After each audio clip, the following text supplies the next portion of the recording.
Tonight we're back at the Frank Lloyd Wright house. The previous video that we did here was extremely successful. We captured some new anomalies that we had never seen in CPI research. We had the Ryan Reynolds look-alike apparition that stole Rob's reflection. That was a new discovery for us. And overall, it's just, a pretty cool video. People seem to like it. And it's just fascinating.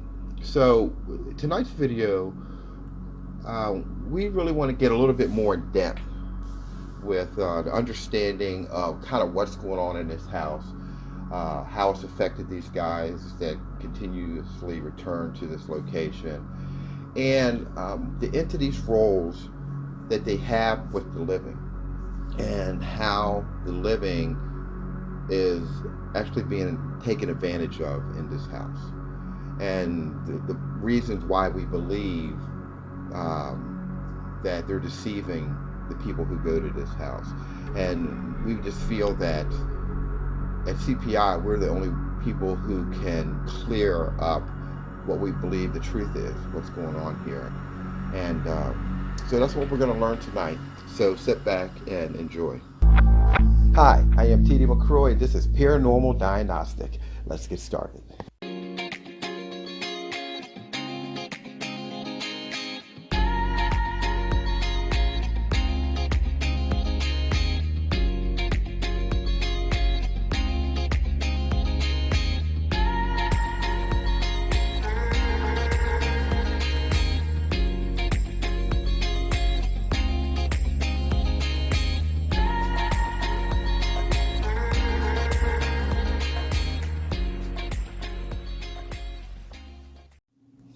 So tonight's video we're going to be analyzing is Todd from Holy Walkers, and he's with another group called Boston Jay's there, and also Joe's there, and Rob's there from Urban Goods Urban Exploration. So let's go ahead and get started and get right into this. So anyways, the whole entire group, they make their way in. So they come into the foyer here and they start asking, is there anyone in there? So they actually do hear a voice. So when they walk in right here to the right, they get their first hit, or the Iroquois Technology gets its first hit. So we go ahead and we zoom in, and you can tell it's actually, even though it looks like a small child would be, it's like the size of a small child, it's actually a man, or we believe it's a man.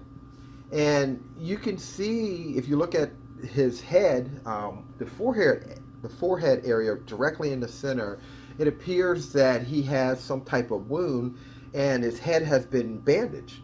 And if you look closely, you can see right here where it appears that the blood had streamed down his face and, maybe even coagulated a little bit. And then you can see touches of blood down what would be his clothing area. And so yeah, who that person is, I have no idea. Why is he there? Don't know that either. Could be someone, that was involved in an accident. I mean, could it be from some war? It could be from anything. I mean, injuries occur all the time, and in every era. And so, but he's definitely been bandaged, and you can definitely see. Here's a close-up look at it, and so you can see that appears to us, anyways, to be some type of head wound. And did he, succumb to his injuries based on that head wound? I mean, there's no way of knowing. You can fall down riding your bicycle and have any numerous injuries to the body. Doesn't mean that you die from any of them, but it could be anything from an infection to a broken neck. Who knows? But yeah, so that's a good catch. They walk right in, and we capture that one. So we're always excited when early on in the investigation and we capture something right off the bat, because that almost sets it up to be a very good show, or at least an active one for the Iroquois Technology. And as we know, we were here, a couple weeks ago. We showed you the one that had Ryan Reynolds in it. If you guys remember that. If you haven't seen that one, go back and look at that video. That was March 20th that came out, and that was pretty impressive. So, but anyway, they went back, so we went back, and so let's continue on. So like I said, these guys are being extremely cautious. So they have only moved up a little bit, and we get a hit right here. Well, in this image, you don't see anything over there at the wall, but look at this next image. Right there, you see a man standing there with his hands actually behind his back and kind of leaning forward a little bit. And when we first pulled this up, we really didn't know what the Iroquois technology was hitting on. And then we could see actually where the man's foot, his left foot, is actually sticking out of the long shadow of Joe's, right? So that was our first indication. Okay, clearly there is a man standing over there, because there's nobody in front of Joe. Joe's holding the camera, and you can imagine where Joe's feet are. They're directly below where he's holding the camera. So all the light sources at the moment are actually behind Joe. So if there was going to be any casting of a shadow of Joe's foot, it would be right there on the ground where he's standing. It wouldn't be, 25 feet across the room on the floor is where you would see his feet at. His feet and the shadow from his feet and his legs would be casted across the floor depending on the level of the light source from behind him. Clearly the lower the light source, the longer the shadow is going to be.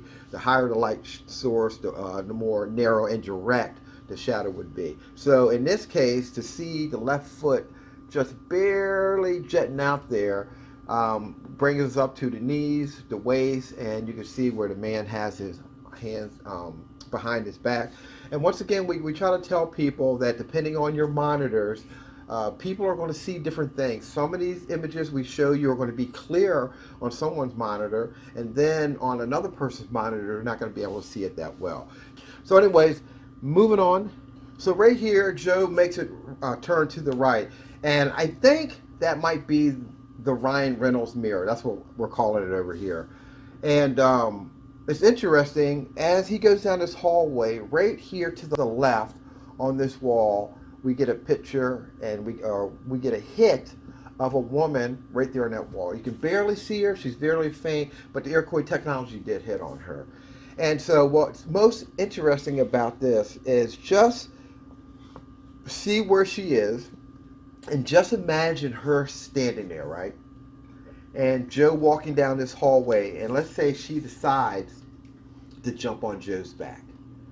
And so you can imagine how that would be, right? So she's standing still, he's walking down, so at the right moment, she decides to jump off that wall and to jump on his back. That would be interesting if we caught that, right? Maybe not the jump, but we saw the moment where she actually jumps on Joe's back. But because she's spirit energy, and it really doesn't work the way we think it should work, basically fourth dimensionally, we could see her. Joe couldn't feel her, not initially, but the Iroquois technology could pick up on that event. Well, that's exactly what happened. So when we get right here, we move forward, you see that Joe is in the mirror. And right here, you can see that there's nothing to the left looking in the mirror of Joe, right? You don't see anything there. You see the light in the back. You see Joe's light's a little smaller. Look at this next image right here.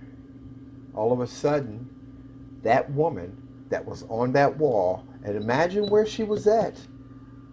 And right when Joe walked by her, she jumped on him. Why did she jump on him? Now, back the last time they were in this Ryan Reynolds mirror, as we call it, that entity basically stole Rob's reflection. And we talked about how we had never seen that before. We talked about how we knew that that was possible, meaning we had seen that occur only with shadows. And thinking about it now, we should have considered that that if they could do it with shadows, they could do it with reflections as well. And we talk about, in a lot of these later videos, we talk about spiritual continents. And how those spiritual continent means that each individual room in a house would be like a separate continent in the world. And because of that, different belief systems would dominate that particular room or that continent. And so a spiritual continent could be a closet. And all the entities that reside in that closet kind of all have the same beliefs, right? And then you could just look at a bathroom. And that bathroom itself, or portions of that bathroom, these bathrooms in this house are very large, but a portion of the bathroom could be a different spiritual continent as well. And all the entities that are in that particular bathroom all believe in one thing or another. So what happens is, and why Joe and Rob and Chris and those guys, when they go to all these different places, all these locations seem to be so haunted and they get so much activity, is because they are carrying these spirit energies around with them. The same as the psychic lady that's on our channel trailer in the beginning of this TV show, right, of our YouTube channel. That's what she has. She has an entity that lives in her hair that basically she carries with her everywhere she goes. So imagine all these spiritual continents and all these different haunted locations that they go to. Now, when Joe and Rob and Chris and those guys walk into these places, they are carrying spirits from another continent that is not allowed necessarily in those rooms. So it's bad enough when they walk around this place, and for example, let's say, well, we've seen it happen right here. That woman, whoever she is, has decided to jump on Joe. And now Joe will carry her from room to room. But we believe being on, excuse me, now being on Joe, she will, or he will carry her from room to room. And so just imagine this. Let's say she's not welcome in the bathroom, right? Her as a singularity, meaning each entity is made up of three, but let's just say her as a singularity would not be welcome in the bathroom. And for years, she was never allowed to go in there for whatever reason. Let's just say it's Boys Town, USA, and they only want men in there. They don't want any women in there. We believe for her attaching her energy to a living person would allow her to walk in there. And the only way they, at that time, could attack her would have to be able, or they would have to be able to attack Joe.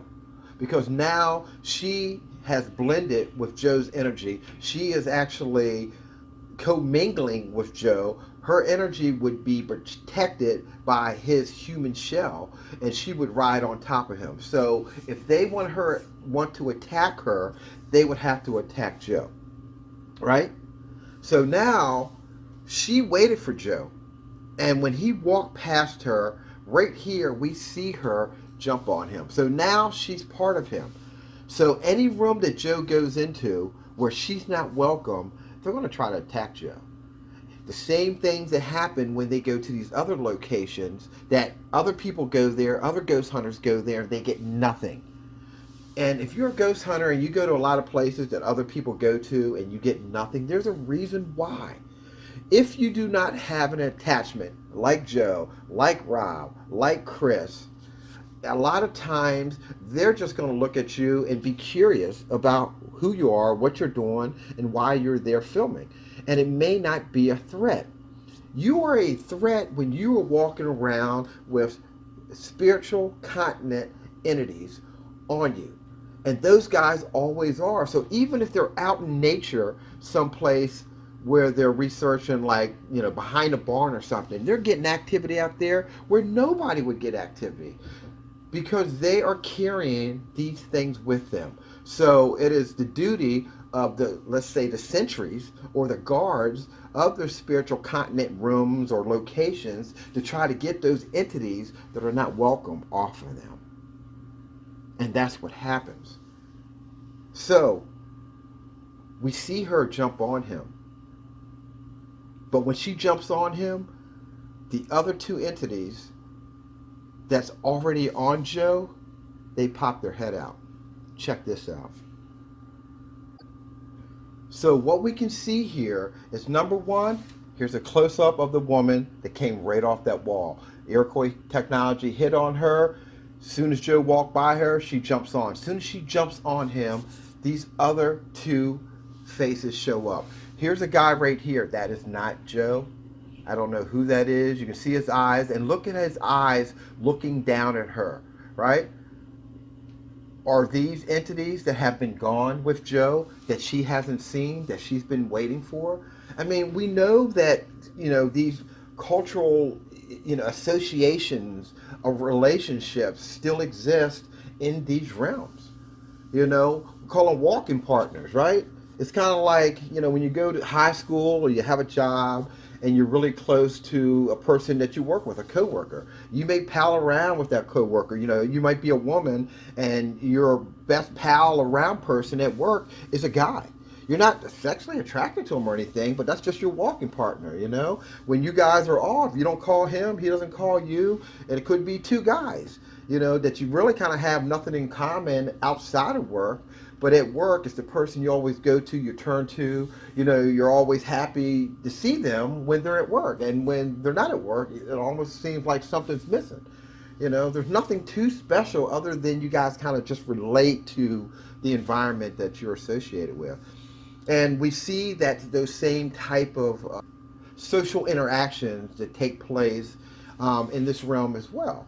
So if these guys have been with Joe and basically been seeing the world and going around torturing other entities at other places, because remember, we honestly believe when they are on a human body like that, they are actually more invincible to other entities because of that human shell. Because when they have to go attack a human, it's very difficult for them to do that. We've talked about that because of the fourth dimensional thing. If they want to punch you in your nose, they just can't walk up and punch you in your nose. They may have to be in the back room over near a window, take a swing there, and fourth dimensionally, wherever they punch would punch you in the nose, but you're not located directly in front of them. So if these entities decide to live on someone like Joe and Rob and Chris, they would be able to travel around, and it would be very difficult for other entities to attack them.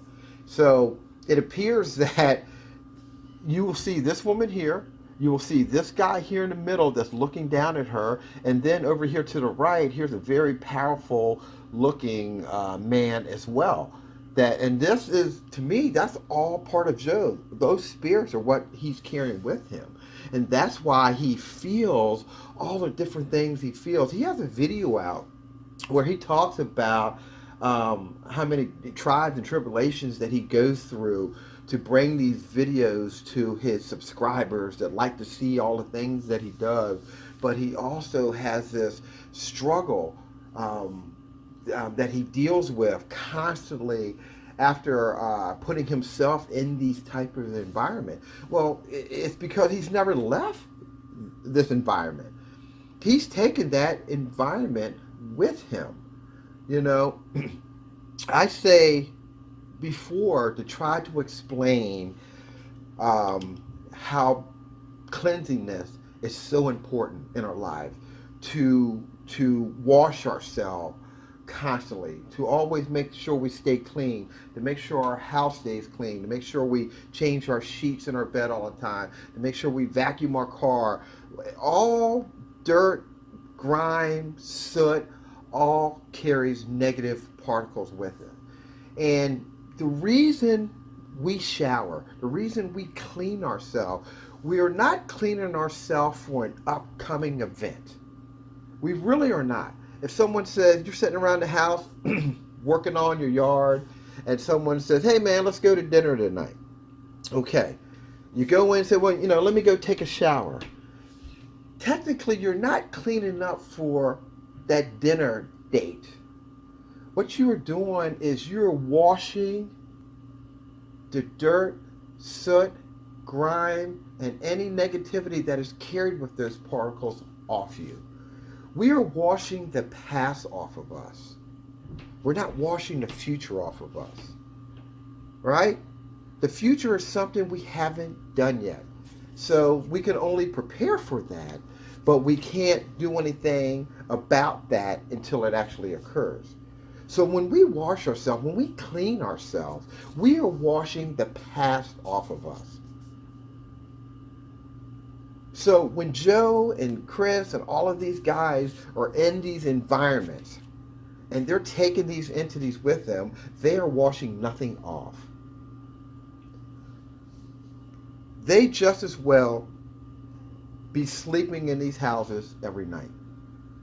They would probably be safer, spiritually safer, because sleeping in the house, these entities most likely are not going to be on them. But the ones that leave with them stay with them. They stay on them. They feed off of them. They give them these horrible nightmares. They bring depression with them. All the things that you wouldn't want to have in your life, these things bring with them. And here's a perfect image. Look at these three people. You got this chick that just jumped on them. You got that guy that's surprised that she's back. And then you got this very stern looking to the right. And those are all in Joe right now. But the problem starts later, because Joe is walking from room to room. For people, ghost hunters, that go into these places and they say this house is haunted, and they want to associate a haunting in that house equally with every room. It's not true, guys. Whatever takes place in that kitchen is unique to that kitchen. Those entities stay in that kitchen. You know, can they follow you around? Sure they can. But whatever occurs in that kitchen is unique to that kitchen. Whatever happens to that bathroom is unique to that bathroom. So if you go into a bathroom and something always happens in that bathroom, because that's where the baddest dudes in that house are, right? They're the ones, they're the group of entities in that spiritual continent that can kick ass. They don't want you in there, and they're going to do everything they can to unite to get you out of there. But then you could go in the kitchen and almost nothing happens, because the entities in that kitchen are not nearly as powerful as those guys. You know, I think of it more like the movie, the 1970s movie, The Warriors, right? You had all of those gangs, right? All of them were different. Some of them were rolling around in roller skates. Some of them were had bald heads and blue jean jackets. Some of them dressed up like the New York Yankees and painted their faces. That's how these spiritual continents are. They're like that movie. Each gang are located in a different room. And those rooms, depending on how powerful or whoever's leading those rooms, and the only time you would see it would be different would be the show that we had not long ago, where Chris was locked in that closet because of that Confederate general. That Confederate general's running everything in that house. That spiritual continent is that house. That's very rare. That's the only time we actually really have seen that. But every other place, each room seems to be run by other groups of people.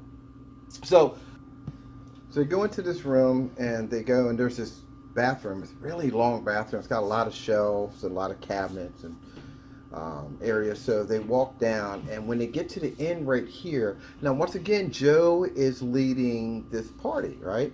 So there's no one in front of Joe. So that door is kind of just held open. You know, I don't know why it's held open in that angle. It just is. And so the Iroquois Technology gets a hit. And when we stop and go back and look, there seems to be somebody standing in that door. So for us, it looks like, even though the Iroquois Technology hit on it, it looks like there's a person coming in the door as Joe is actually heading that direction. And when you go back and look at the video, you realize whatever that image is right there, you can see the leg and the head.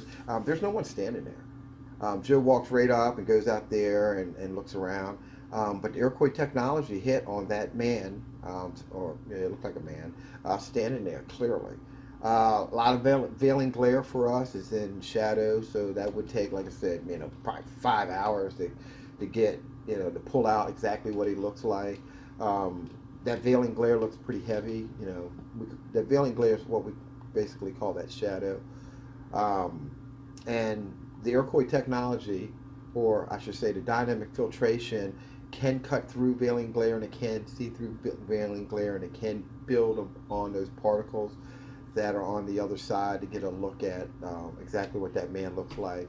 It would take a very, very long time, number one. And number two, usually when it's that thick, it really comes out looking cartoonish. It almost looks like we took a bunch of crayons and we drew it in. So, like I said, unless we're working for a client and they need to know, like, hey, I want to know if that's my grandpa in this house, then we would go through the work and do it, because it would be important to solve, whatever mystery is going on in the house. But like I said, with these shows, we got 5-day turnaround period, the most, to get these shows recorded and out there. And any extra time that we use to use the dynamic filtration to try to build up on that. I mean, it'd be great to know. You guys will look at it for 2 seconds. You wouldn't know who it is, and you would move on. You wouldn't care anyways. And so we just, we'll just show you the hit. But, when we do get images where the veiling glare is not so thick and we can pull it out like in an hour or something like that, then we'll use it. And, and actually we did that, later on. We have one that's, I think, in the shower or something. And we actually get to pull its face out a little bit. Oh, before I forget, let me show you the very next sequence here, and you can see there's actually no one there. And so in the video, Joe goes around there and there's no one standing there. So clearly very different from what we just showed you, someone standing in the doorway. Now, moving on. So they think they hear something outside, so they all walk outside the front door and they kind of go down the sidewalk and they look around. And so they come back in, and Joe starts telling stories or whatever, and they walk in and they go to the left, and then right to the left is this bathroom area. So here's an image of Joe in the mirror. So he turns to the right and he comes out, and the Iroquois Technology starts to hit, but faintly. It's weird. We, once again, never heard the Iroquois Technology make that type of sound. It was almost unnoticeable what it was doing, but it almost seemed like it tried to get a hit, or it wasn't enough particles, like it thought it was going to start counting particles and then it decided not to. I don't know.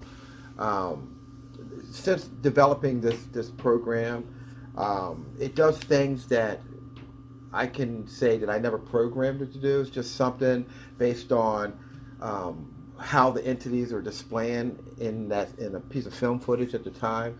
So it starts making a lot of different noises that over time, we're kind of used to hearing. But every now and then it'll make a squeak or something, like it's attempting to do something, or it'll do something that it will make a lot of noise because it's calculating too many particles.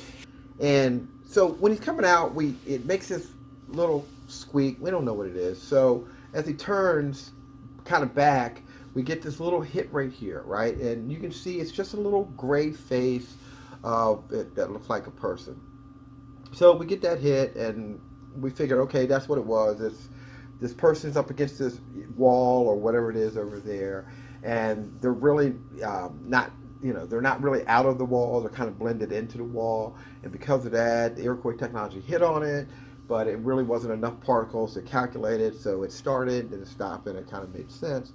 So as he turned from there, he's really close to the wall with his camera, and when he goes back, the Iroquois Technology goes off. It gets a really, really strong hit right here. And I always kind of take a deep breath when that happens, because I don't know, clearly the Iroquois Technology sees something that I can't see. And I know that with my experience with this program, I'm going to eventually see what it sees. I mean, I think I almost see everything that it sees. It just takes me a while for my eyes to focus on what I believe that it's looking at. And so what's going on is the fact that Joe is so close to this wall, the face of this entity is blown up. So right here to the right, you see one of the guys that are there with him tonight. But what you're looking at right in front of you is amazing. Let me try to figure this out. Okay, this section right here, that would be the nose and the bridge of his nose. If you look to the left, you will see 1, 2, 3, maybe 4 women that are with him. Let's start far left, right there. That's a Native American woman, most likely. Look at the hair, look at the face. She's looking off to the right, or she's actually turned all the way to the right, and you can see the left side of her face. And then behind her, most likely that's a woman. There's probably another one there, and probably one here. So that is an amazing, amazing, amazing discovery. And this place has a lot of spiritual continents. They constantly talk about this guy, Bob, right? There's no Bob in there. Bob is not in here. We have seen a lot of images in every room in here. There's no Bob. That guy most likely was probably a pretty decent guy, and he's out in nature living where he's supposed to be. Okay? Just because these entities say a name, they are liars. Going into these homes that have these entities is no different than walking in a maximum state penitentiary to death row and start asking people questions. I mean, just look at these faces. These are the same faces that are in these homes and these structures. The same people. Not the devil, not the demons that we talk about, but these people are the devils and the demons. And they are liars. So when they go into a house, no matter what you think, they're going to make you believe whatever you want to believe. If you want to believe it's Bob in that house, sure, we'll be your Bob tonight. Sure, we're Bob. We're Bob following you around. Bob's not in that house. But what happens, you have decided to believe the worst of the worst. And that's what's going on in these houses. Look at these faces. Why would anybody ever believe any truth coming from any of them? But we see it every week. YouTube is filled with people who believe everything that they hear to be factual. Why? People that we're around on a daily basis don't tell us the truth about most things. So why in death do people think that everything they hear is factual? It's not true, guys. We have to move past that and have to move to a more reasonable way of thinking when it comes to the paranormal, the supernatural, whatever it is. Listen, it doesn't matter if you believe it or don't believe it, but don't be gullible. That's all I'm saying. You know what I mean? If you hear a voice that says something, why would you instantly believe it? Everything that comes through those boxes is most likely a lie. It's great to capture it, but you don't know what you're capturing. And me, I'm not going to spend any time listening to a liar, right? So I'm going to throw those boxes away because there's nothing definitive that's going to come through it. You don't even really have useful information. Only information that they would give you would be them attempting to lead you in a place that you shouldn't be going, right? I mean, basically that's what a lie is, you know. If people told the truth about themselves, you know, most people wouldn't like them. So they lie. You know, if you want to get somebody to go someplace or do something or end up in a location that they shouldn't be in, you have to lie to them. So manipulation is what these things are great at. And the more gullible you are, the more they're able to manipulate you. So, as a safety caution, we tell these people who are going out to experience all this stuff, throw those electronic things away because you're getting nothing but lies. You're not going to get the truth. These faces, look at them. Look at them. All these people are on death row. I don't know if they're innocent or guilty. That's not what we're talking about here. But these people were there, and they ended up there for a reason. At least society believes it was for a reason. I don't know. I don't know what any of these people may have done or didn't do, but that's not what we're talking about here. I'm just saying this is what society has deemed the worst of the worst. And if it's true and what they did, there's a pretty good chance that this group of individuals end up in these houses. And these people who go around is what they're encountering are these people. These are the ones that are stepping up, trying to make everyone's life miserable that's in that house. You know, and these hauntings are never what we think they are. You know, if you go back and look at a haunting on Brockway, that woman never imagined that the man that was haunting her and her family was a someone that she knew. Um, but in part one, she does talk about how she recognized who that person is. And it's probably a person she never imagined it would be in a million years, right? And that's her own haunting. So you have guys that are not familiar with the house. We're not really sure about the background of the Frank Lloyd house. We don't know if it's an apprentice was the one that designed it or if he designed it. There's a lot of different stories out there. And it doesn't matter what the stories are. You just have to back up, take a deep breath, and say, if this device says something, do you want to believe it? And it's more on you and your beliefs than it is these entities. These entities can say anything, but it's what we hear and if we choose to believe it and how much facts we're going to put behind that. Because what happened is we're doing exactly what these faces right here want us to do. If all of this is real, and once again we say, we don't know if this is real or not, you know what I mean? We just know our program is able to pick up these images, these entities, and so we talk about it on this channel as if they are real and it is legit, right? Because once again, that's the entertainment side. The science brought us here, but now every Friday night at 8 o'clock, we have to entertain you. But there's nothing that we put in here that is fraudulent or is made up. We only look at the facts as we know it and our years of research, and we apply that to make an hour show basically every week. So back to these faces. I mean, let's see a show of hands. Let's raise your hands if you would believe anything that these guys told you. And there's one woman in here. Who would believe anything? I wouldn't. So maybe we shouldn't. And talking to spirits should be debunked from this point forward. It would only be worthy if one, those devices work. For two, if you were getting legitimate information. I would trust what Spirit said in nature a whole lot more than I would in the spirits that you get inside these houses. You're just being lied to, guys. And there's no Bob in this house.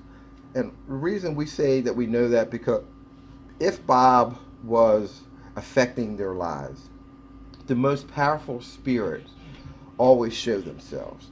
It works in reverse in this dimension. And I'll give you an example. Let's say the President of the United States. Let's say you go back, John F. Kennedy is President of the United States. It's in the 60s. And there is a noise in the basement of the White House at 3 o'clock in the morning. And they go wake the president up. Who is more likely to go down into that basement to check on that noise? The President of the United States or the Secret Service? Okay? Everyone said the Secret Service. I agree. In this realm, it works in reverse. The most important leaders or the most important person or spiritual continent would be the first to go check out something. So when people come in the house, ghost hunters, people just, sightseeing, whoever the most important or the most powerful people show up first. So in death, John F. Kennedy would go down to the basement of the White House to check it out. In life, he would be the last one on the planet that would. Everyone would go before him, right, to protect him. But in death, the most powerful spirits show up. So my point is, if Bob was in this house and making all of this happen, what they said, we would have captured Bob by now. It would have been almost impossible not to capture him, because if he was that powerful to do all the things that he was doing, we would have seen him clearly. And that's how this works. So we just want people to understand our theory on how this works is a pretty strong one. So let's not believe what comes across these devices. I mean, for entertainment, if you want to listen to them, but honestly, I would say almost 100% of what comes out there is a lie, or they're just telling you what you want to hear. You know, they did the same thing in life, and usually those type of people did that to manipulate someone. However their crimes happened, you know, right before they did their crime, they probably told a lie to manipulate someone to get them in the position to commit whatever the murder was. You know, so moving on. So they go around to another room and they come around the corner and the Iroquois Technology gets a hit. And it doesn't get a hit on what I thought was Joe, maybe it's not Joe, on whoever that gentleman is right there. It gets hit, it hits on his shadow behind him. And so, of course, we have to look with our human eyes and we look and go, it looks like a shadow. I mean, it looks like his shadow, not like Ryan Reynolds' shadow that we had for Rob. I mean, that kind of looks like his shadow. We don't see anything odd, but it hit on it. And listen, the Iroquois Technology is never wrong. When it hits on something, it's saying, hey, this is the same particles that you programmed us to look for. And I'm telling you right now, those particles are in that shadow. So we try not to second guess what the Iroquois Technology says. If it says that it is the particles that we program it to look for, we're believing it. So we don't see anything odd. We don't see anything to use the dynamic filtration on. We'll just let you know that we did get a hit on it. And we go to the next frame, and when we go to the next frame, Joe's head, or whoever's head that is, in the shadow disappears. Oh, I don't know, guys. I don't know. I mean, the rest of the body's still there. So wherever the light source is coming from. So Joe's head's gone, right? And what's even strange about it, even though it's gone from its shoulder, now we're just talking about the shadow.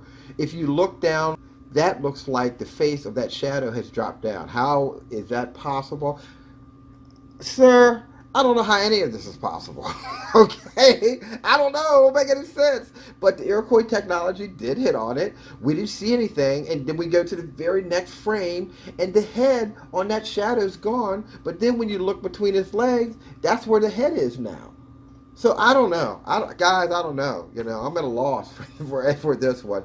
But just know that the Iroquois Technology hit on Joe's shadow when it came around the corner. Moving on. So Joe walks over towards this window, and you can see from this image right here to the right, has the photograph from the guy on the right, I think, is the gentleman they call Bobby, who used to own this house. And that is who they think is haunting them, and that's the name they heard. That is, but that's not what we're interested in anyways. We're interested in Joe's shadow, or Joe's reflection, I should say, that's in this mirror. Because you will see partial of what looks like Joe's left arm coming down. That would actually be, I guess, Joe's right arm. This is a reflection. And then you would see Joe's left arm as well in that reflection. And in the very center of that, it looks like someone's head. So whatever that entity was of the shadow that was behind Joe. But so anyways, what you're looking at here is just a reflection of Joe. But you can see that this entity's head is in its arms being held. That's, I don't know, but that's what we saw at the wall, right? It disappeared from the shoulders and ended up between, like I said, the groin area. And that's what we see here. See, it's red there. I mean, it's almost like whatever entity this is, like medieval times, like they said that they could cut your head off and they could take your head and they could put it in your lap. And since there's still oxygen going to the brain, that you would still be aware. And technically, you wouldn't be dead. And if we're correct about this realm, And if you read our book, we talk about the subatomic googolplex singularity event and how all of this transition takes place that makes what we're discovering possible. Um, in a special circumstance, could it be possible for someone to be decapitated and for their head to end up in their lap and their very last moments of life, their very last breath, could it be taken while their head is on their lap? Yes.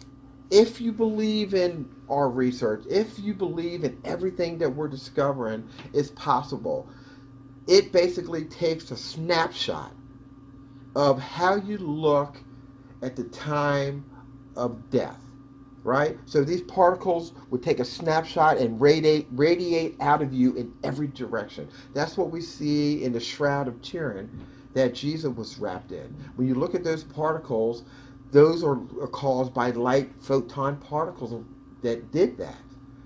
I mean, researchers that have looked at it says whatever happened there, whatever happened to that Shroud of Turin was a result of photon particles, exposure.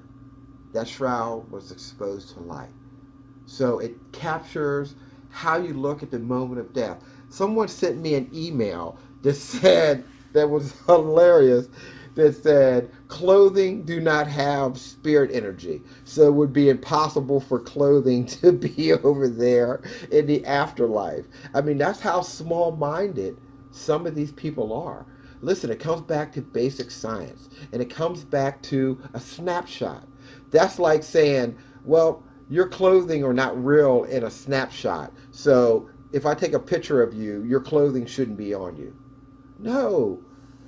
Just like a film, and a film positive is basically what we're talking about, that's imprinted. Instead of being imprinted on film paper, it is imprinted in the environment. The third and fourth dimensional environment is a canvas in time. So when you die, your energy becomes the image of you and what you have on your body. I don't know how intense these particles are at the moment of death and how far they radiate out, but they definitely radiate out far enough to capture your clothing. Sometimes they capture weapons that someone has in their hand, because how far that energy radiates out. It doesn't radiate out that far from you, but we know it's enough to capture weapons sometimes that Civil War soldiers have. Maybe because they fall on them when they die, and that, just because it radiates out. Let's say it radiates out half-inch above everything.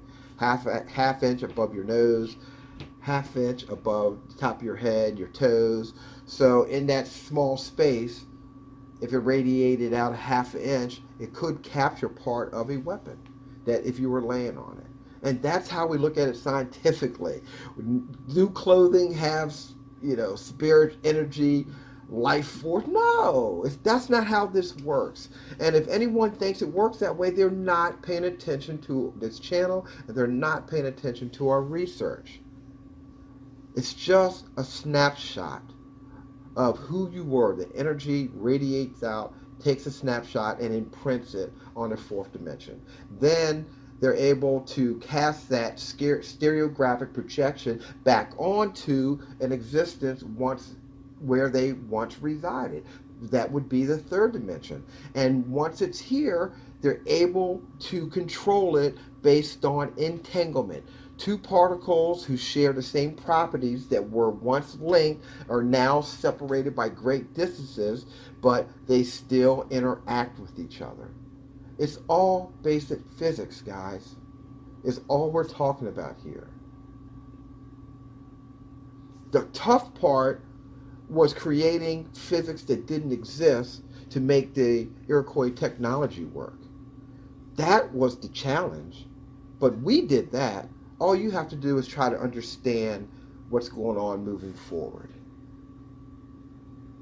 So we get back to this picture where you have what looks like a hand and an arm and another, but that's not Joe's reflection. And we already know that this place can steal reflections, and it does it a lot. It does it a lot here. So when we go back and look at a more full figured what this reflection looks like, that's not Joe. It's not a great image, but I can tell you right now, that's not Joe's reflection. But that is Joe over there, and that's who it's supposed to be, but that's not Joe. So once again, the Iroquois Technology was right. It's never wrong. If it hit on that shadow and it says that shadow is what you programmed me to hit on, stop complaining. I'm doing what I'm supposed to be doing. Stop questioning me. And when I see something like this, I stop questioning the program. Okay? So, moving on. So they walk into another room. I don't know which room. This place is such a maze. But so anyway, so they get right here and they get a hit. So I'm thinking that we're still with Todd. And so Todd is actually has his flashlight in his hand and he's actually looking into that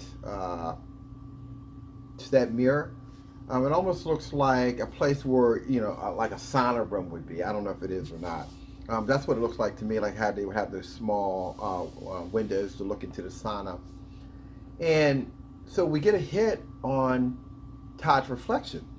Number one, that doesn't look like Todd. And number two, that doesn't look like Todd. So we decided to apply the dynamic filtration on the image because it's not hitting any place else. It's actually hitting right on that reflection. And like I said, I'm starting to get confused, but I'm pretty sure we're still with Todd here. I think, that's who we're following. So anyway, so we applied the dynamic filtration, and this is what we come up with. And here you go. That's definitely not Todd. This is what Todd looks like. That is not Todd. I don't know who that is, but that is not Todd's reflections. We've seen, we talked about it before. We've seen every now and then an entity will mimic someone's look, but we've never seen a place like this that does it consistently.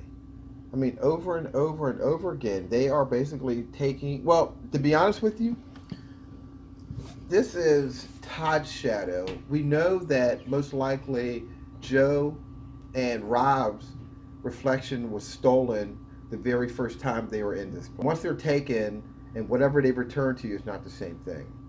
And I guarantee you could go back and look at these shadows.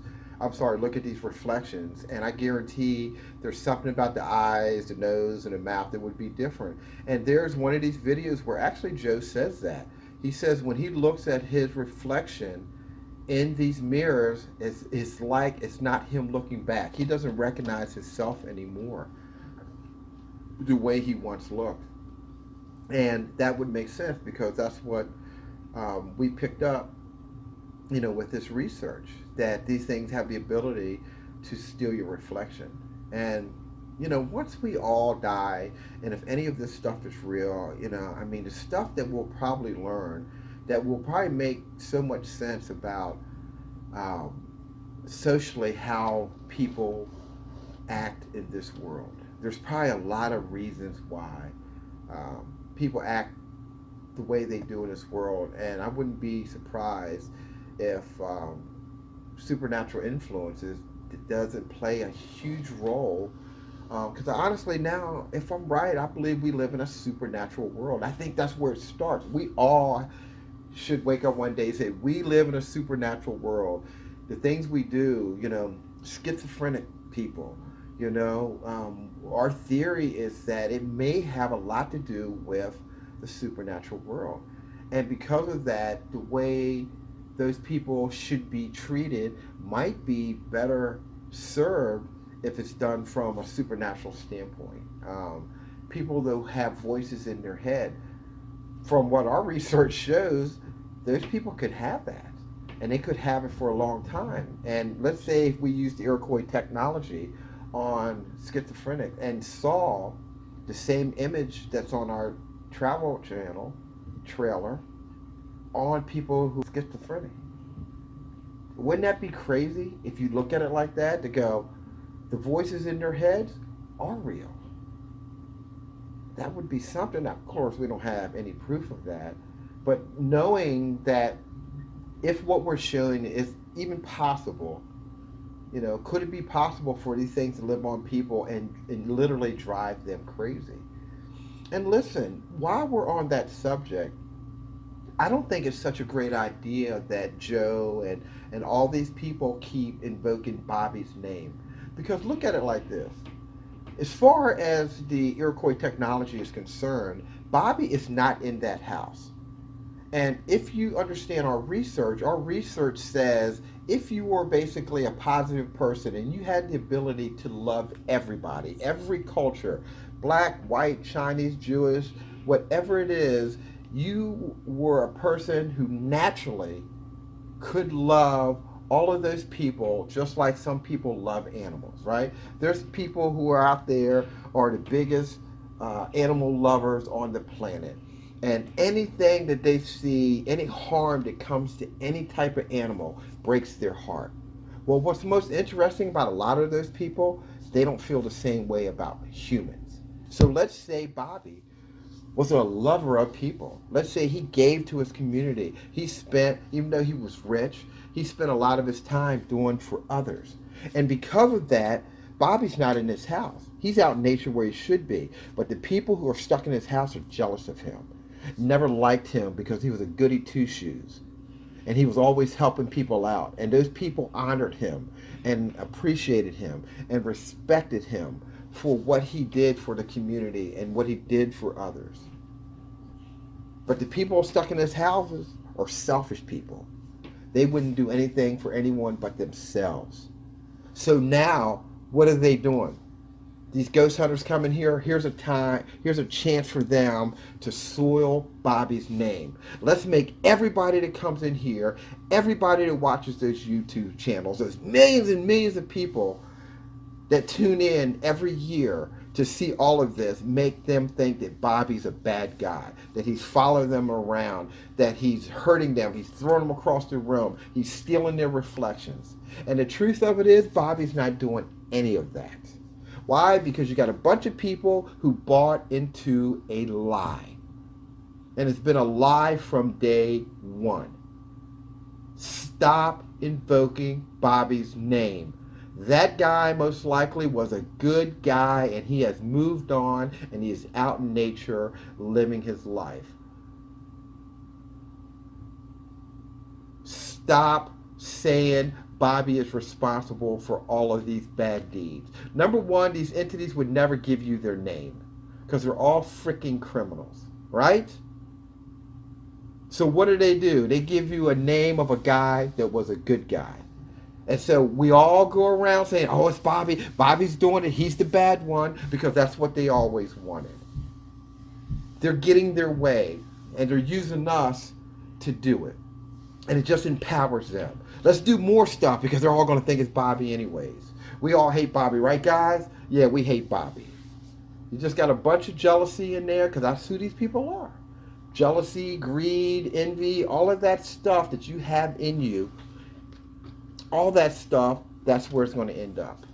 Get that jealousy and greed and anger and all that stuff out of your system. And if you don't, who cares? Because you're going to end up there anyways. That's how I look at it. So when I see someone acting that way, I just smile. And I say, yep, less than about 50 or 60 more years is not going to matter anyways. Because that guy, he's going to get exactly what he deserves. So you can act anyway. I see people acting a way like that, cussing people out, whatever, disrespecting them, treating women bad, whatever it may be, whatever your unstable niche may be here in America or this world, it just makes me smile. Because I ain't like that with people, and I don't want to be that way because I don't want to end up here. So that reflection right there, that's not Todd's reflection. Iroquois Technology says it's not. My eyes says it's not. Here's a close-up of it. Here's a close-up of Todd. Can we agree? That's not Todd. Can we agree right here, right now, to stop saying Bobby is doing any of this stuff? It is not Bobby. Bobby's not in that house. moving on. So these guys continue to march around this property, and they get back into this large kitchen area. I'm not sure if it has more than one kitchen or not. I can't tell. And so they get to this image right here. And Iroquois Technology gets a hit. And what's interesting, you can see that there is a shadow that looks like an arm, an elbow, right there on the corner of that appliance. And it was definitely a hit. So right there, we know that, okay, that is definitely most likely spirit energy. It's not a person over there.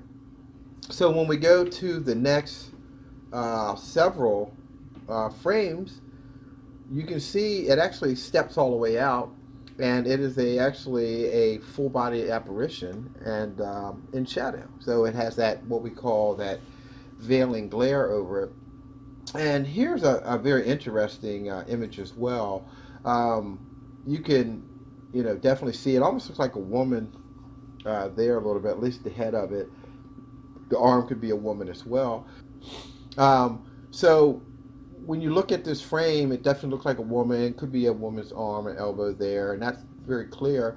And what's weird, there's nothing jetting out there, and the pants area, it looks like whoever lower section of that figure is, it looks like he or she is wearing what would be considered 3/4 length boots, meaning they go 3/4 of the way up your leg. And oftentimes, it could be a fisherman, could be, a fireman. Back in the day, they wore 3/4 length boots. This was Florida, so, it could have been someone that, fished from the shore or something like that. And it looks like they're rolled down a little bit. They're kind of sticking outside there. That's kind of what the image looks like to me, like someone's wearing some 3/4 length boots and have them rolled down to the knee there. That's a pretty good catch. Very interesting. And what's even more interesting, if you look right here, here is a heavyset guy that looks like he's wearing a hat, but you can see his full figure right there. That's moving along with this image here. So just in this little section alone, you got this heavy set guy, and then you got the chick over there with the 3/4 length boots on. So this area is very active. They're not Native Americans like we saw in that one section. Very different, and once again, this is where we came up with the theory of these spiritual continents, and we're pretty confident in that, and we believe that's why certain attacks happen in certain places with Joe and Chris and Todd and Rob and those guys, because they're carrying these entities that wouldn't normally be welcome in these spiritual continents. And so for these entities to get them out of there, they're forced to attack the people who are in there. So this is where it starts to get good, or good and bizarre, let's say. So they've been walking around this place all night, right? Joe's been leading the pack, doing a lot of these rooms that he's been going into. And for some reason, Joe decides to pull out his gun. Now, once again, this is Florida. Ghost hunters carry guns in Florida. I don't know what type of ghost you're going to shoot with a gun, but they carry it, at least these guys do. And I think it's ridiculous. I think it's an easy way to end up in jail that way. You can shoot a homeless person that may be in there, that you may be startled. Joe, as far as I can tell, is not a professional, meaning he is not a law enforcement officer that's being paid by anyone. So it doesn't matter how many gun safety classes you take or anything like that. If you're out in public and you're wielding a weapon, I think that's just dangerous. I think it's risky for you. I think it's risky for the people that are around him. And it's risky for anyone who may be in there. We know just tonight alone, Joe has a minimum of 3 entities that at some point are on him. They could have gotten off of him by now. But the Iroquois Technology would only see them when they actually appear, so they could calculate the particles. And Iroquois Technology is getting so many hits that are around him, it's hard to tell. So we get what we got here. Joe walking around a haunted house with 6 or 7 people behind him wielding a gun. It makes no sense. Moving on. So they move on, and I think they're back in the kitchen again. And Rob is telling them that he's like, hey man, I was just in the next room. Someone just said my name and it was clear. So they're talking about that. And over here is this gentleman that's standing next to the door. Well, they're all looking at that door because that door was actually open. And while Rob was telling his story, that door ends up closing. And they're like, all right, no one touched that door. And Joe says, oh, I didn't even know there was a door over there. So they're all trying to figure out, who closed the door, how the door got closed. And they should have just asked us because we could have let them know and we could have showed them. So when you look right here in this image, you can see that there is a individual, and I can tell you right now, and we are 100% sure that individual is the one who is responsible for closing that door. And so there he is, right there. And what's interesting is something that we have discovered is that these entities have the ability to reach out and touch items that are directly in front of them. For us, it works very differently. They cannot reach out, like I always say, they can't stand toe to toe with us, reach out and punch us in our nose. It doesn't work that way. It's very fourth dimensionally for them. But inanimate objects, they can. So when they want to manipulate a door, they actually can walk over to that door and push that door closed. But when they want to reach out and touch us, they can't do that. It's not straightforward like that. Now, what's the difference? Well, clearly, the rules of physics as it relates to the fourth dimension where we believe that they are, and our third dimension is completely different when it comes to living, breathing people and dealing with them. It just doesn't work the same way it does with a door or a cabinet or something like that. Maybe because they know where it is. I don't know. I don't understand it. But for them to go over and close the door, they can actually just walk over and close the door. But if they want to touch us, they can't just walk over and touch us. So if you just think third dimensionally, you will say, well, that's not possible, and you want to argue about it.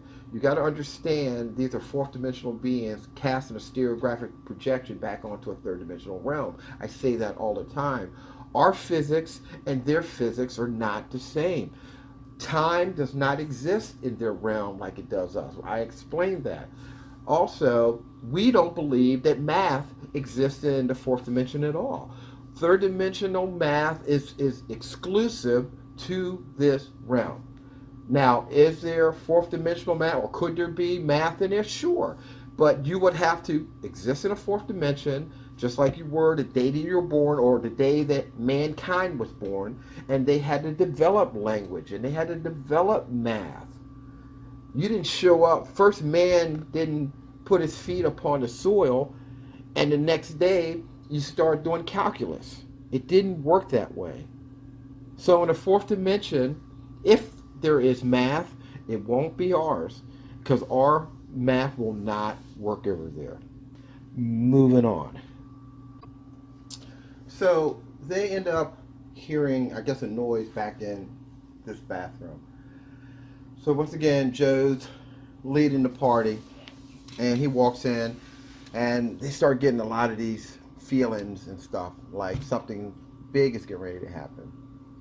And in my experience, not experience inside haunted house or anything, I don't have any experience like that, but just from the images that I've seen, when you get those feelings, most likely something is about to happen.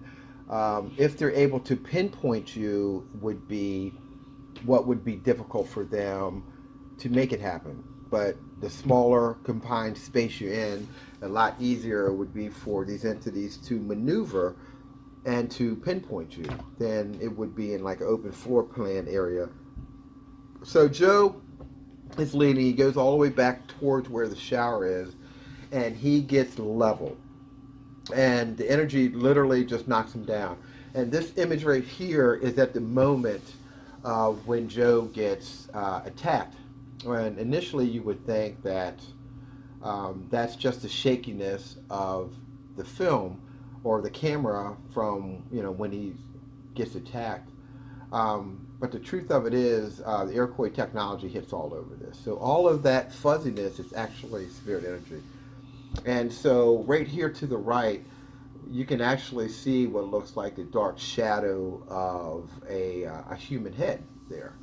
And that is like one of like the shower area. It's weird. It looks like there's a shower to the left that has like kind of a glass partition, like a glass shower partition, and then to the right, it may be a changing room or something like that, more like a locker room or something. But this dark entity right here actually comes out of like that locker room area, and then to the left is where the glass shower would be, and that's the two differences there. And so we decided to use the dynamic filtration to try to pull out this energy or the face of this person right here. And so this is what we get. And so, yeah, so you can see actually the face, what nationality he is, man, we have no idea. What culture, have no idea. He's very just neutral looking. He doesn't look necessarily white, doesn't really look black. I mean, he's got more of a kind of a hooked European nose on him. Could be, maybe a Middle Eastern look. You can see he has a beard. It's just hard to tell. He's made up of a bunch of other people. Does he look like what you would expect to look? No, they never do. You don't know what you're dealing with. That's definitely not Bob. And I'm sure they blamed this whole image on Bob. And I'm telling you, Bob's not in that house. These people don't like Bob. Bob had a good reputation, and they're trying to soil his name, and we're all, helping them do their dirty work when it comes to poor Bob. Poor Bob's out in nature, dead and loving life, and probably continuing with whatever good work he did. But back to this guy. So Joe gets leveled here. And so this other image here is of the other guys there. And you can see right here, there's actually a woman. And this is the locker room area I was talking about, where the entity's face came out. And back there's actually a woman. You can see her white dress. She looks definitely very, she could be part of a tribe. You really can't tell. She looks like she has like a bruise on her head, but you can kind of see her white dress. It's kind of like almost like a sun off the shoulder type of dress. What era she's from, who knows, man, honestly. She doesn't look very modern at all. But yeah, so she's definitely one of the people back there. Is she a demon? No. We keep telling you, these are just human entities that had enough. So let's break it down. So you have Joe, who's already has entities on him. We know that at some point tonight he's had 3 entities on him, that woman and the 2 other things. And my guess is, based on spiritual continence, when they come into this bathroom most likely doesn't like what he's carrying on him. So what they have decided to do is to attack the entities on him. And because these entities are on him, it would be easier for them to pinpoint him, right? Because they're pinpointing the entities that are on him, not necessarily him. So you get what we have here. So this guy earlier was talking about how he didn't feel anything in the place, right? Mr. Tough Guy. I don't really feel anything in here, Okay. When you watch this video, look how quick that same guy that said he didn't feel anything is more than eager after Joe's pushed down to get out of there. He's trying to keep his cool, but he's not fooling me. He's scared as a rabbit right now, right? Once again, stay home. If something like this happens, you should expect it to happen. And the first thing they want to do is turn tail and run. Stay home. Don't go to places like that. Be like me. That stuff would scare me. I don't go to those places like that, right? No way. Stay home. So they help Joe up. This guy is like, look, I'm too old for this. I don't know what I'm doing here. My wife said it was a bad idea. My kids laugh at me. Maybe they're all right. Right? That's what he's thinking right now. He's thinking, you know what? Maybe they're all right. Maybe I am too old for this. Because Joe gets walloped there. And these entities come out of these rooms, and they're, you still have that chick back in there. So they all decide it's time to haul ass out of there. And this guy can't wait to go. So I wish I could play the video for you, because he is like, okay, let's go. Yeah, stay home next time. Scaredy cat, stay home with me. I'm a scaredy cat. So anyway, they turn to leave, and right here you see Ethan just standing in the doorway. So as they all walk by, it's going to put Ethan at the end of the line. So he's going to be the last one to leave. Joe gets halfway up, and then you hear, wham! You hear Ethan get walloped, hit. You can hear like aluminum, and you can hear like maybe the curtain rods, the little metal rings on a curtain rod make some noise. And they all turn around and say, Ethan's down. He gets pushed. They turn around, and he's been slammed up against the back wall. Well, before that happened, the Iroquois Technology gets a hit. And this was kind of neat, because the Iroquois Technology gets a hit right here, and you can see this kind of full-faced fat white man right there under Ethan, right? So when we're playing it through, the Iroquois Technology gets a hit, we stop the video and we go back and we indicate him, we see him, we go, okay, he's there. And so we start the program up again, and it goes again, and we don't hear anything because it doesn't get another hit. Well, Ethan actually gets pushed, and we go back and listen, and we hear all the commotion. So we go back and watch it, and we realize that this entity is either pinpointing Ethan, and because what happens is, if these entities are on you, we think that they can't just come pinpoint us. It's very difficult for us, because we're always moving in space and time. But if an entity marks you in a way, then they can find you, and they know how to push you from that point. So they wouldn't have to be right up on you, but all they have to do is see that entity that is attached to you or connected to you or standing next to you, or whatever the case may be, and then they could form all their energy together and do what it sounded like they did to him. They tossed that kid across the room, and he gets up, and he's definitely dazed and confused.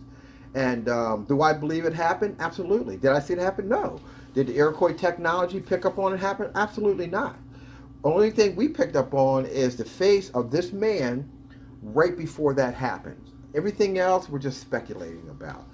Even if he faked it and they faked all this stuff, it doesn't change the fact that the Iroquois Technology picked up a man right below, right below him or next to him.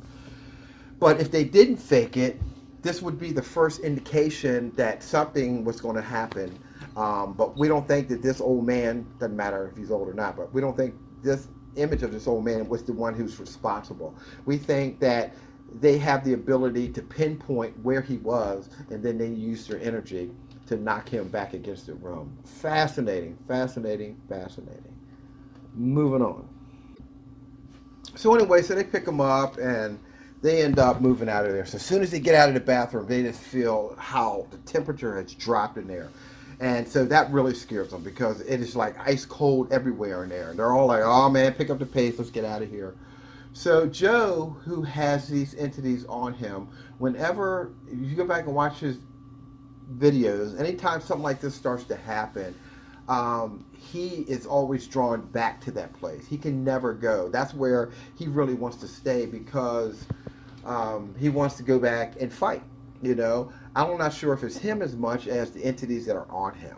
You know what I mean? They want to do one more chance. They want to, resolve whatever conflict happened, and he feels like he's part of that.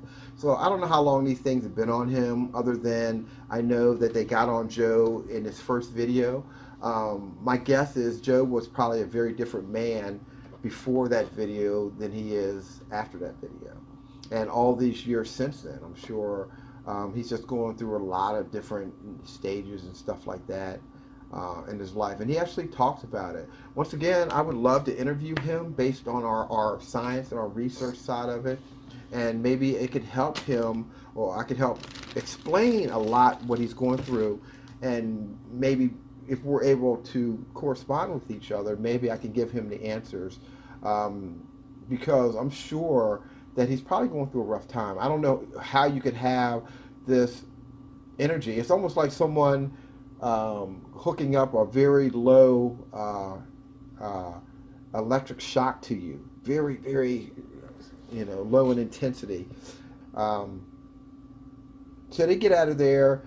Everyone wants to leave. Joe always wants to go back and do a second and third check. And as he walks down this hallway, the Iroquois Technology gets a hit. Now, this is only the second time we've seen this. Look at his shirt.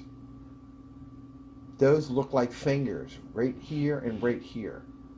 The only other time we saw that was with TLIF. Remember that one kid, they were in the basement, and we saw the hand pattern under his shirt, and when he lifted up his shirt, he had scratches that matched the hand pattern. They don't scratch you like pull down on you. The way it appears they scratch you is just by laying their hand on you, and the energy from the hand seems to melt straight down into your skin as if it's like a scratch. And because, not here, because you can't really tell, but with TLIF, whatever skin pattern that was on the epidermis side of that entity when it was alive, when it melted down into the skin, you could see those patterns in the skin of the kid that got scratched. That's fascinating, right? So it's not like they scratch down like we do in the third dimension. Like I said, everything in the fourth dimension is very different. It doesn't work the same way. For us, we got to scratch someone straight down. For them, it seems their energy melts down into the skin. Very, very different. Very different. And so that's what we see here. So this is where it occurs, and Joe takes about 4 or 5 steps, turns into the room, and he says, "Hey, can you guys check my back?" And when they check his back, sure enough, if you want to see it, you have to watch the video. But sure enough, he has scratches there in the exact same place as where we just saw the pattern. Once again, the Iroquois Technology hits on it. Once again, it's the computer system that hits on this stuff. It's not us. We're not looking at these shirts saying, "Hey, it looks like someone's getting scratched." The computer calculates all the particles. We just go in and take a second look. So anyways, they get out of there, and this kid, Ethan, he's in the car, and they're going back, and he kind of decides to tell his story about what happened or how he felt. And it's kind of interesting, when someone gets attacked like that, it's kind of interesting, know their side of the story. And so we actually kind of wanted to hear the interview part. So we had ran the Iroquois Technology the whole time, but we wanted to, say, "Hey, man, this guy's going to talk about it." We wanted to hear. So I sat down and watched it. And then after I watched it, I said, "Well, let me go back and make sure I run the Iroquois Technology on all the footage since I got this far." And, I just do the last 5 minutes, whatever. So it's running, and once again, I'm just meandering around. And because, like I said, there's no image when we run the Iroquois Technology, so there's nothing to look at until it gets a hit, and then you go back and you look at it. And so while he's in the car, we're just letting it run through at this point. We don't expect anything, and we get a hit. And I'm thinking, and once again, I'm in the next room, and I'm thinking, wait a minute. They're in the car now. There shouldn't be anything in that car that should give them a hit. And I'm like, oh, man. So I come back in, stop Iroquois Technology, look at the counter, and see what frame it hits on. And I go in, and I see this frame right here. And I said, okay, I don't see anything. So I decided to apply the dynamic filtration, let it run, and when it finished running, this is what we captured. And you can see looking around the corner is a face of what looks like Eddie Wolfgang Munster. I mean, I don't know. He's got a widow's peak. It looks like a little kid. I don't know what's up with his eyes. Um, but yeah. Why the kids in the car with them? I don't know. We know that every entity is made up of 3 entities. This is the only one we can see right here. But then we look over here and you can see the face of a heavy-set man leaned up against the window. It looks like he's outside the window, but what we're actually looking at is the entity that is directly behind him. So in this case, that entity is on that glass. So in this car, you got this little boy, like I said, Eddie Wolfgang Munster, and then this grown man here. So that kid's in trouble, basically. So that's it. That is our show. And lastly, before I go, just in case you think that what we're showing you is BS, if you look at the trim of the window back there, you can see where this entity's head is in front and how the color is darker where the entity is standing, or his head is in front of that trim compared to the top part. That entity is there. It is in that back seat area up there.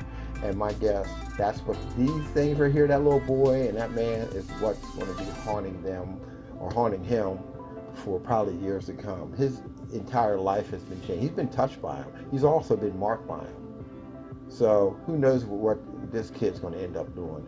You know, he could end up hearing voices, schizophrenia, you know, anything. You know, got to be careful when you decide to live in a world that you know nothing about.